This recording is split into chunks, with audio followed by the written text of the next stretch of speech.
Hello guys, today I'm going to tell you about that Spartan OS token. Now before we start the video, let's hear my legal disclaimer. This video is only for educational purpose. Do your own research for the investing. According to the website, Spartan OS is a blockchain ecosystem utility token designed to reward user participation and incentivize platform growth through a dynamic data-driven minting model. Core utility token RM functions as the primary reward and incentive token within the Spartan OS ecosystem. Adaptive incenting model.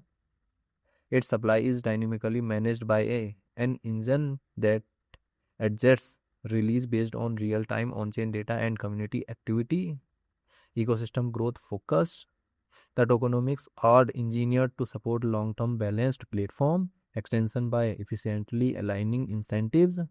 Spartan OS token total supplies is not showing yet, and circulating supplies around 3.2 million RM token. RM token is listed on RocketSwap and other exchanges.